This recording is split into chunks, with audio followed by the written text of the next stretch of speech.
You are listening to a Clarkesworld Magazine podcast with your host and narrator, Kate Baker. Greetings, Clarkesworld citizens. I hope this podcast finds you well. This is our second story for the month of October 2022, issue 193. I hope that you've enjoyed all the stories, or maybe this is your first time here at the podcast. I hope you enjoy this one. And if you should choose to do so, we could use your support. Please go to patreon.com/Clarkesworld to see how you can donate $1 a month or more. Become a part of the magazine each and every month. Every bit helps. So as I mentioned, this is our second story. This is titled Gogh van Gogh. This is by Elaine Gao. Elaine Gao is currently a junior at an Oklahoma high school and moved to the U.S. with her family almost 4 years ago. Her passion for reading young adult fiction sparked her interest in a writing career. Whenever she has time, she fills it by writing poetry, short stories, and even novels. Elaine is currently in the final stages of publishing her first novel, The Oracle. So, my dear listener, I hope you can sit back, relax, and let me tell you a story. And a note about pronunciation really quickly. The title of the story, again, is Gogh van Gogh. Sometimes, in American English, we call it Van Gogh. And in the UK, they call him Van Gogh. Just wanted to let you know who we were talking about here. With that said, I do hope you can sit back and relax and let me tell you a story. A paintbrush, still dipped in Prussian blue, dissolved into a stream of code. Tara peeked at the zeros and ones snaking up her wired arms, dimly illuminating the very human veins underneath. Her eyes shut. Starry night.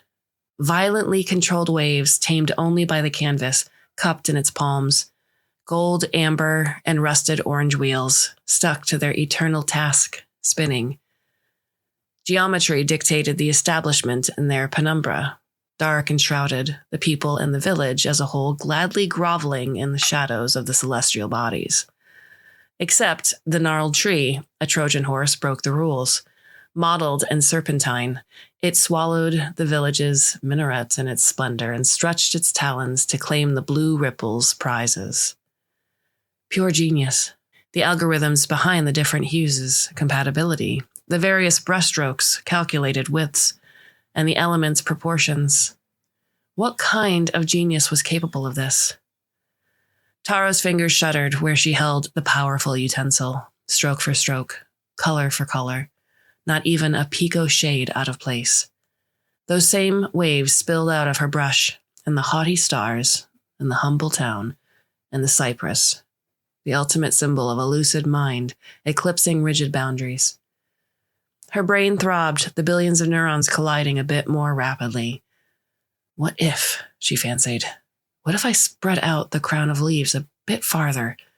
What if I let the tree's darkness block out a bit more of the radiance? What if I create a replication of it? Tara's pulse ticked a fourth a beat faster before the pseudocode progressed on to the next line. Error. Art. Post-Impressionism. Van Gogh 1. Was undeclared in the scope. Null. Fire! Fire! A bot squeaked in staccatos between the wailing sirens. She neither saw a single flame nor heard a single crackle. Simultaneously, a sharp instrument cut through Tara's left arm, carving open skin around her triceps, brachii. A cool liquid oozed down her skin as the tools plunged even deeper into her flesh, ripping out the wires and sending her into electrical shock. Tara was encased in a capsule, submerged in a gooey liquid like the viscid mucus lining of intestines. She felt a foreign numbness over every nerve and every tissue on the left side of her body. She flexed her right hand. The sticky substance reciprocated. But when she tried with her left, nothing happened. Whir. The top unlocked. Next, the glassy shell of the vertical container parted from the middle, like doors sliding open. Finally, the fluid blocking her vision drained out in a leisurely trickle. Tara stepped forward and tripped. Something caught her before she planted into the ground. Careful, you are still in regeneration. Curious. This person was supposedly supporting her upright, yet Tara was not aware of being touched by human skin or any other devices. She had lost all feeling on the left side of her body. Regeneration? Exposed to open air, the liquid on her body began to evaporate. She was in a laboratory. Another voice. Tara? An attractive male stood at the doorway. His muscular frame and dark olive complexion jogged her memory. When he limped inside, she finally put a name to the face. Rhett! She dove into the arms of her best friend and squeezed him hard for 10 solid seconds before she noticed it. The monstrosity clapped over his shoulder, extending out from no other being but herself. It was a hand, all right, see-through to the artificial skeleton within. The spherical joint of the elbow rotated. As for the outermost layer of the whole contraption, when in reflection of the light, it produced a glint of lightweight metals, magnesium, copper, and titanium. The inside is propped up with carbon fiber, and a transparent thermoplastic layer coats that prosthetic arm. Rhett finished her thoughts for her. Oh, gosh, she groaned. The featherweight contraption weighed exactly like a fleshy arm. She had become even closer to a cyborg. Rhett came around and inspected his creation, now an inseparable segment of her. I made it. For you. Tara snapped, the precursor of a typical scolding. You did what? Rhett, you shouldn't have. His actions would seem romantic to any other, but Rhett was a friend, a brother, someone who had already put his life on the line for her twice. All those illegal metals had to cost some serious crypto, not to mention that the local PD would be onto him. But he gave her a wry smile that said she might as well accept what was already irreversible. What happened? She tried to remember. He shrugged, as in, I don't know either. They called me out of work last month as your next of kin. Tara, I saw you through the zipper of a body bag. Your left torso, more like a large purple burl, hissed out of malware currents. What kind of trouble did you get yourself into? Tara was as clueless as him. She plopped down and stretched out on the not cold enough floor. She considered submerging her head in a tub of icy water to see if her memory might resurface. Dismissing that thought, she slapped her forehead, shrinking convulsively at the touch of smooth material of her new hand. Slowly, she raised her human hand, scrutinizing the intermeshed lines crisscrossing over her beige skin, the luster of keratin in her nails, and those pricks of mid-phalangeal hair. Hey, Tara. Rhett clasped her hand with his. The calluses, proof of his occupation, scraped her skin, so very human-like. We will figure this out, okay? He said. One step at a time. For now, you go back to work and go fill out all those documents to invalidate your death certificate. Right, she chuckled. She almost forgot that. The next day, she found someone else working her shift. Look, Tara, obviously I'm ecstatic and overwhelmed that you came back from the grave, but you were declared deceased. We already hired a replacement. The newbie is terribly sweet. Dr. Robin, director of the Art Recovery Department, had been a kind and understanding employer. He appeared as though he was about to tear up just because of this conundrum, or like he was begging to be spared from additional misery.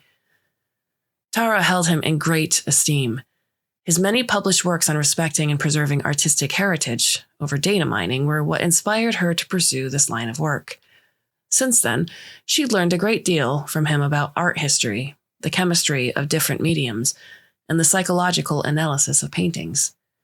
In a society where code and data transacted as currency, only those who lacked the intuition of handling computers, those denied employment anywhere else, were pushed to this last resort. Tara was an anomaly. Computers were her expertise.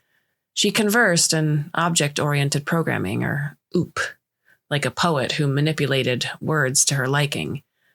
After grad school, Pete Zane, inventor of Elysium, the coding language that enabled algorithms to generate physical creations, personally offered her a spot on his research and development team, which she tactfully turned down. Elysium enabled folks to make fake designer bags, build a palace out of a void, or even print currency themselves.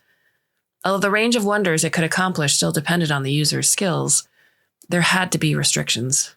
As Elysium took over virtually everything, Pete Zane assumed this role. He set out quotas and enforcers with a plethora of venal transactions in between. Nevertheless, it was rather comical that Tara ended up using Elysium every day to recreate the lost paintings of antiquity. Though Tara held reservations about the omnipotent program, she'd been able to quit from the moment she started. Most of her peers enlisted as Elysium's code runners.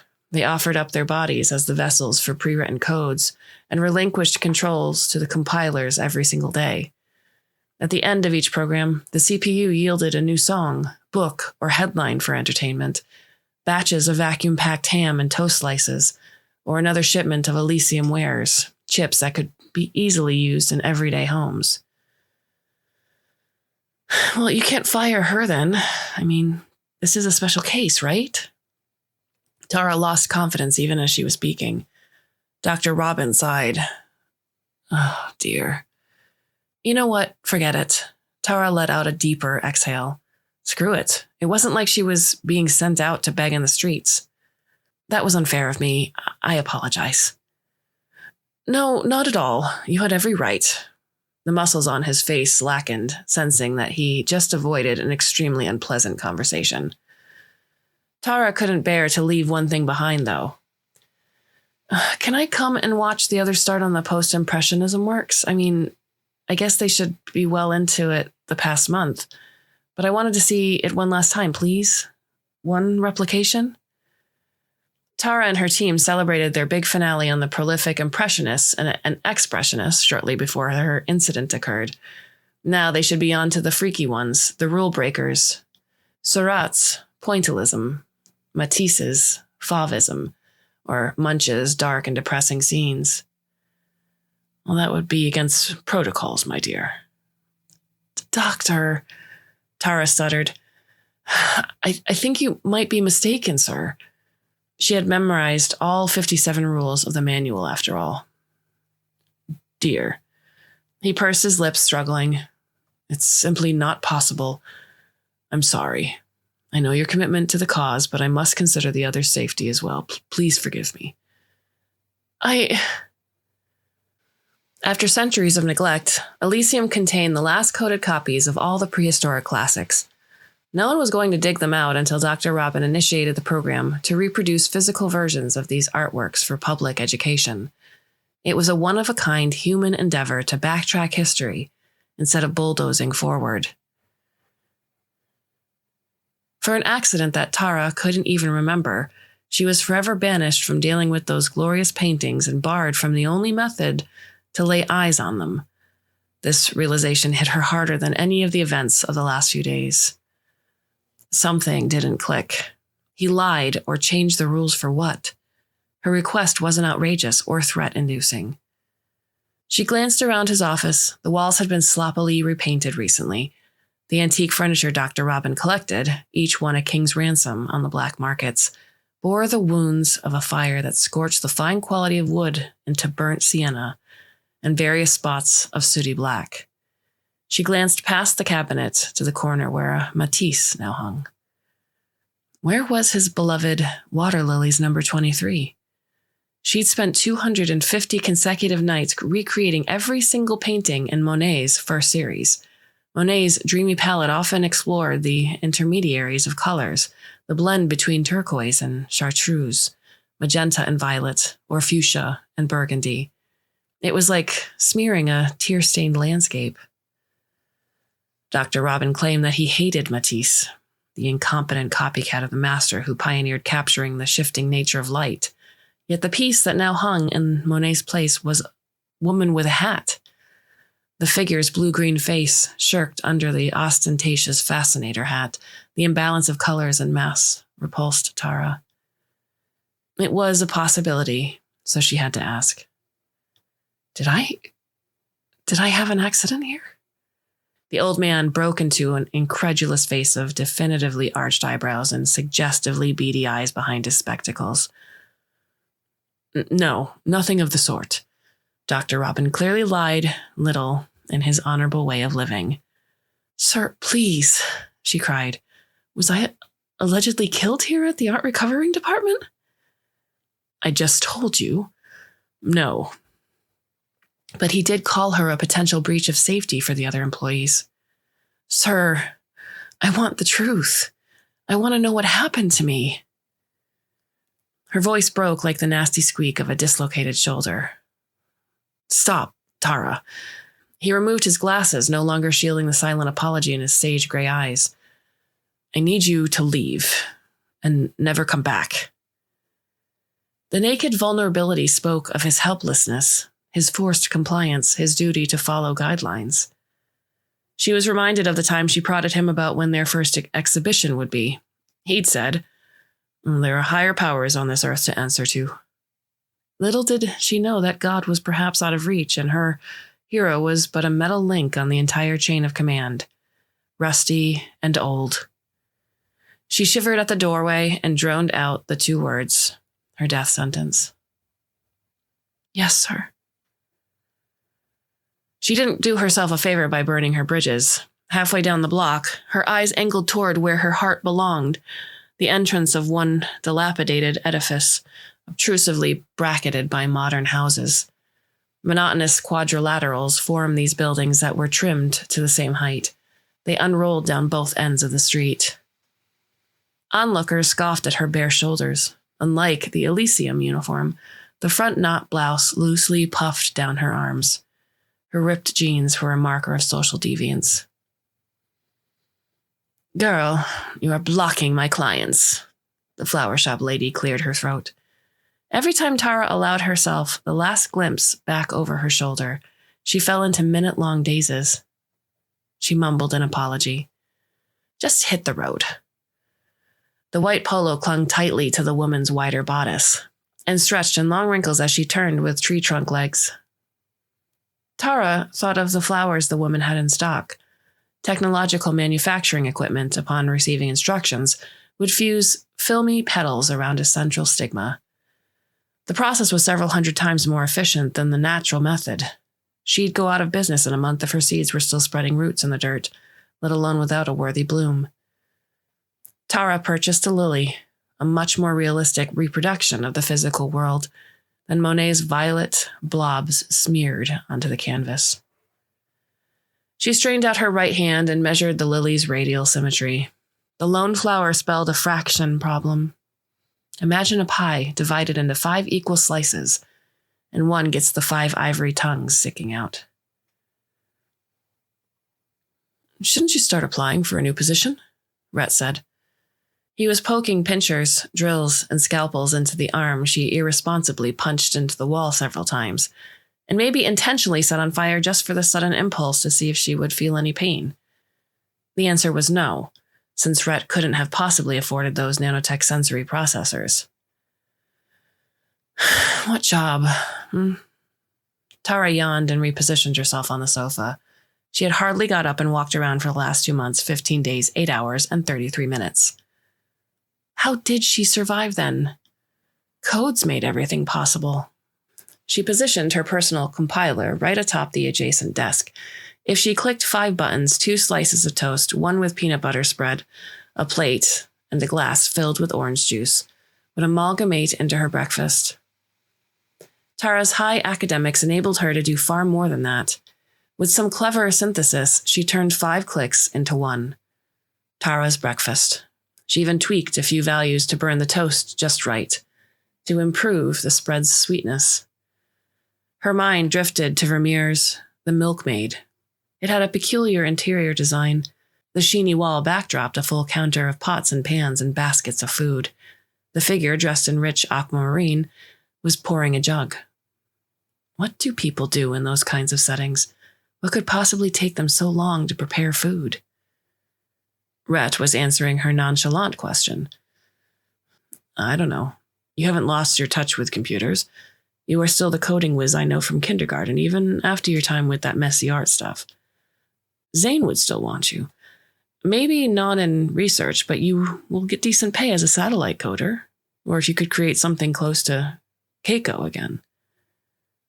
No, don't even think about it, she snapped. As he finished polishing the damaged skin covering, Tara jumped to her feet and paced the room. Keiko was her baby. Keiko was God. Keiko became so powerful a language that she scratched out the entire thing, deleted it, and wrote a memory erasing program to run on herself. Keiko built upon the concept of Elysium, except it took into consideration the human factor. Luckily, she couldn't remember how that worked. She only recalled the mortal fear and inadequacy she'd felt. Fine. I shouldn't have mentioned it, but even an average employee at Zane has a yearly salary of 200 BTC crypto. Poor Rhett. All he wished for was for her to get out of the suburban slum neighborhood. Tara snorted. I would rather you give me a brain prosthetic implant. He frowned. You're joking about my prosthetic after it saved your sorry ass? That's some bad taste, Tara. She realized instantly how he would misunderstand. I'm sorry, Rhett. I owe you my life after all the risks you took for me. Let's drop the subject. Even though the two of them knew each other when they were in baby carriages, he wouldn't get it. Tara could vouch for his kind heart, but not necessarily for a shrewd mind. Zane and all the other data big shots, side branches of Zane, had roughly a couple of thousand employees per. The workers, who were not as skilled to become code writers, sacrificed their brains to serve as compilers and interpreters, acting as avenues to run surveillance and manufacturing codes, whether through artificial satellites or tracking devices. At that point, what was the difference between mindless robots and them? Promise me you will at least go to an interview, Rhett pleaded as he was leaving. Tara threw up her hands. I thought that I made my point. One interview, he insisted. It was a futile battle, her against the times. She hated losing, but she would have to concede at one point, since she'd just about eaten through her savings. Her scowl softened. Rhett wasn't her enemy. One, and you will never bother me with it again? His shoulders sank in relief. Oh, thank God. Watching him leave, Tara developed other plans. First things first, she went into the state archives. She slumped into the swivel chair across from her advisor's cubicle, rigid slabs closing off the rat in a maze. I'm here to have my death certificate revoked? The man's snobbish accent drew her attention away from his monocle. His mustache twitched. Proof? Tara chuckled dryly. I am my own proof? She spun the chair, wheels creaking once, twice, waiting for him to bring up the documents and verify the DNA match. Tara Amethyst Validkani. That's me. She nodded at his arched brows. I know, it's perfectly understandable to feel surprised. The man regained his aristocratic cool with a little brush of his crinkled collars. Give me 10 seconds, Miss Tara. He clacked his plastic and rubber keyboard, dragged his mouse to the center of the screen, and hit the print button. From the lack of upkeep towards his outdated equipment, his seemed just as forlorn a dying profession as hers. She would bet 1,000 crypto that she was his first client in a month or two. But nevertheless, Elysium saved the changes. This is a copy of your revised certificate. Have a good day. Tara started a thank you and stopped. She corrected her false death. That was too far a tangent from normalcy for her to conclude it with a mere expression of gratitude. Before her final destination, she went to see Vic, a colleague who worked on the same spiritual level as her. The dripping graffiti outside his apartment reeked a kindred repute. Outcast. Tara grabbed onto the lowest part of the ladder and pulled, swinging it down from a hinge of the fire escape. She sprinted up one set of stairs, swiveled herself at the end of the railing, and hopped onto another seat. The motley orange and brown rust clanged against her nimble feet. Vic told Tara that he'd owed his landlady rent for months, but the old woman still gave him the top floor apartment, along with a warning that its floorboards might cave in any day. Tara knocked on the fused screen panels, his door, fuming at the clamorous beats coming from inside that made her toes curl. She shut her ears, and still, her feet rocked from the vibrations. She slipped out a pocket knife, pricked the mesh. Whoa, princess! Vic held one panel open. See that black dividing line? It's a magnetic strip. He removed his hand from between the two panels, rejoining the attracted screens. You... She pushed her way in. Don't feel bad. Everyone fell for the fake door. He did not comment on her arm. Vic, you... Tara gaped at his studio. Natural light cascaded without hindrance through the glass roof and graciously flooded the confined space. Exotic creatures roamed in disarray on the wooden desk, such as tin buckets with brushes thin as needlepoint or thick like a lion's tail. Crushed tubes of paint squirted out some precious residue on the palette. Black market? That's why I'm broke like a church mouse. Along the ancient brick surfacing out of gap-toothed mortar hung some of his sketches. Crude charcoal lines delineated the masterpieces, contours of Mona Lisa and the Last Supper. She shot him a quick look of approval. Vic nodded. She proceeded to the opposite end, where an oversized piece draped in theatrical red balanced atop a rickety easel. The painting throbbed beneath the covering, itching for light and air. She pulled it off and gasped. Unfinished but almost, a nude girl bathed in an ethereal meadow, where dotted blossoms melted into the lime green and flax yellow. The impressionist brushwork evolved to dramatic tenebrism on the female body, accentuating her innocence in the softer breasts and arch of her back. The tenderness, the chastity. Tara finally let herself face Vic and the knife he gripped hard onto. I had other plans, if it wasn't you visiting. He promised like a faithful defender, unabashed by his treacherous deeds. Good. Tara envisioned him in an artist's stool, lanky legs dangling over the bottom footring. He whizzed left and right, craning taller and dipping down to adjust every detail. He applied each layer ardently. Ow, she breathed. The green-eyed monster prodded her ribs. Her knowledge of the art collection far exceeded his, but she had never laid eyes on anything like this before. Shadows of imitations flickered here and there, but every stroke cried his name, not Van Gogh, Raphael, or Caravaggio. You know not how, princess. Inspiration feeds on intense love or hatred. Tara had neither, like the rest of their society. What'd you call me? He grinned mischievously. Your middle name, Amethyst. It comes from Amitis of Babylon, wife of Nebuchadnezzar II. Whatever book you scraped on the markets, I want it after you're finished.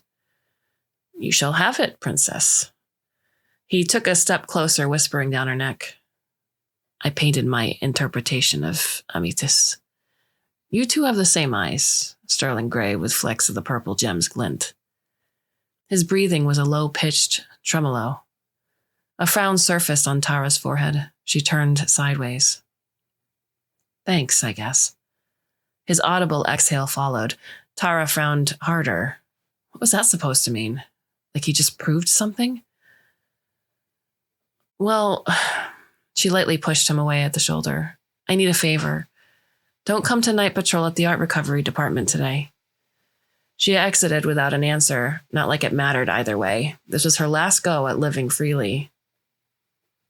Almond blossoms, a Sunday afternoon on the island of La Grande Jatte. A basket of apples. No. She rummaged through their several thousand terabytes file, but none of them fit the situation. None of them had the edge she searched for, the one attribute that would make her blood sing in excitement. Starry Night. That would do. She'd never seen it, but its historical legacy and Dr. Robin's high praise thrummed out the potential masterpiece. She opened Elysium and called the variable. Error. Art, post-impressionism, Van Gogh 1, was declared twice. Null. She punched the desk. Whoever had the privilege to replicate this famed piece was now the target of all her envy. She only hoped they lived up to it. Back to the file. Her fingers, at least the human side, itched at the prospect of handling each and every one of them, but she hadn't got the time. Their department only closed for a short span of 2 hours every night. This was her last chance to feel something before she went to that interview, signed the contract, and became another mannequin succumbing to binary numbers. She possessed such vast aptitudes, not necessarily in computers, but in the novelties she'd never explored before. What if she could create her paintings? There also used to be something called lyrical music, a particular knowledge she gleaned from a visit to the ancient volumes department. Music was the byproduct of composers pressing down zebra-striped tiles to sound pitches that made coherent sense and served melodical purposes. Maybe she could do that. Not even Rhett supported her when she decided to work under Dr. Robin. He refused to talk to her for a long while. "Wasting your brilliance on ancient pictures is a mockery to us stupid people." Those were his exact words. But Tara remembered when she was first astounded. Dr. Robin was giving a speech at her campus. He showed a lost painting, one that Elysium didn't have the title for, with clocks sagging off a branch, a tabletop, an unknown anthropomorphic element. It had just the line contours and no colors. It was one of the precious artifacts that truly disappeared in the course of history. She hearkened back to her resolve then, that she was going to complete it one day. Replicate. Art. Unknown. 16. It did not change from her memory. Tara hated that the arch and dip of every curve conveyed meanings beyond her comprehension, but there were no hues in the entire picture to elucidate each feature's meaning. That was now her job, giving the painting color. She gave the landscape in the back an icy blue and mustard yellow with its brown highlights. 100 years ago, trees still existed in this mad world, ushering speckles of shade into a pedestrian and glimpses of untouched natural magnificence. It was said that their leaves shifted between wondrous colors with the seasons. Tara didn't want to dishonor the fabled greeneries, so she resorted to the same color as the shabby hills one saw nowadays. The empty spaces she filled with a darker brown, and then came the foreground.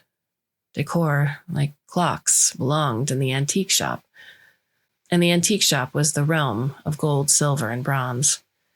She assigned an orangish bronze to the pocket watch on the table, and pristine gold to the rims of the rounded clocks, a tribute to the unsullied age they hailed from. From her experience with Monet's impression, sunrise, a plain gray for the clock faces, couldn't go wrong, but it did.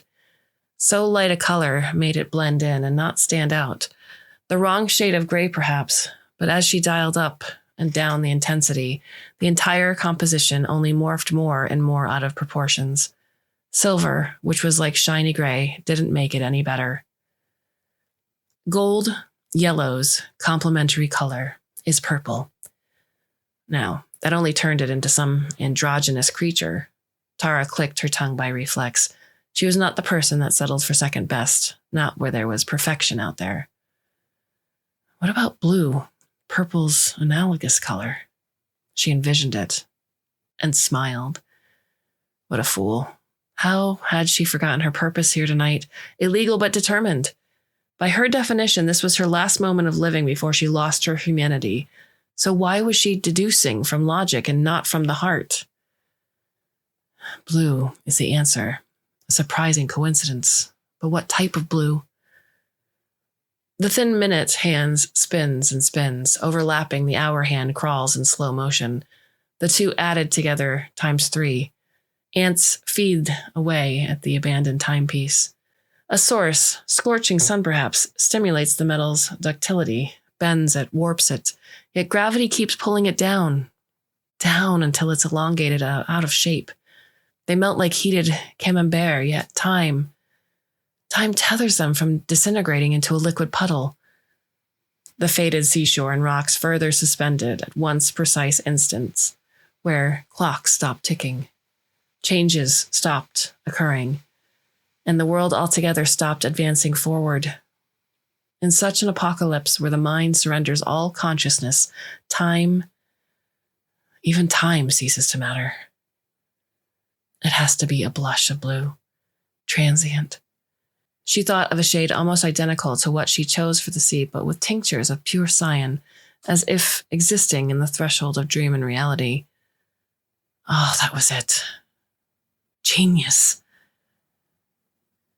The painter intended for it to be mindless, nonsensical, a portrayal of madness where the basis of humanity, feeling, no longer governs. At that extremity, time withers into an oblivion that is death. Tara felt her fear embodied through her and a stranger's combined creation. Every fiber of her trembled. A job at Sane didn't horrify her. It was what that job implied. Death. Horrification. Excitement. Her heartbeat raced as temperature spiked in the room. She didn't need the bot's notification to realize that she was on fire. The socket where she was wired into Elysium burned her from the inside out.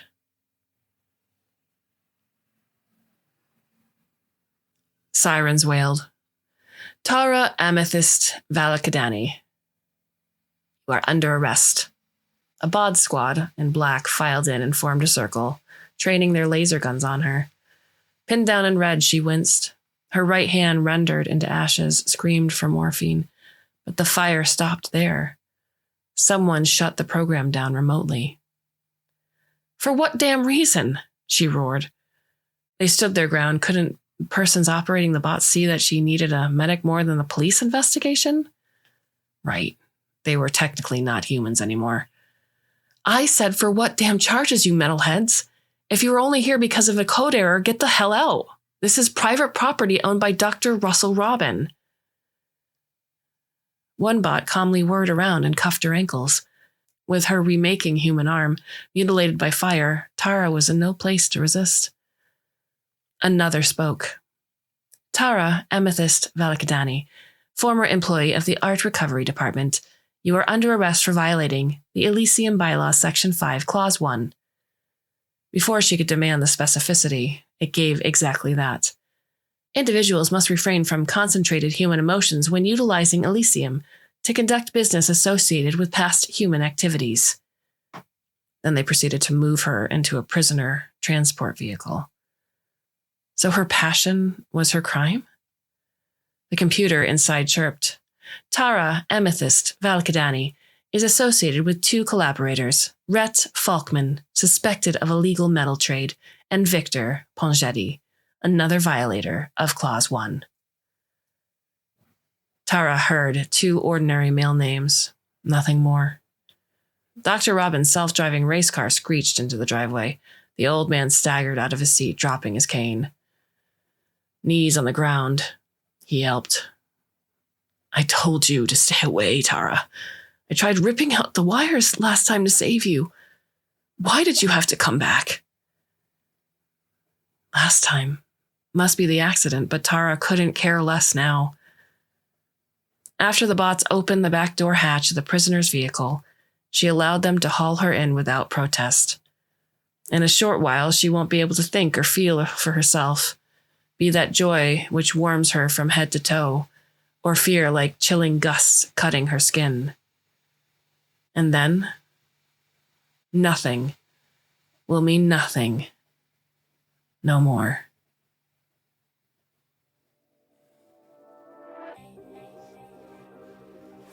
What are your thoughts on the story? Feel free to follow us over on Twitter. Neil is at Clarkesworld, and I am Kate_Baker. Again, anytime you interact with us, we do read it. We try to interact back. I hope you'll join us over there to let us know how you feel. We have a bunch of stories left for you for the month of October. I do hope you'll come back and listen should you so choose. And until then, my dear listeners, I bid you a very fond and hopefully very temporary farewell.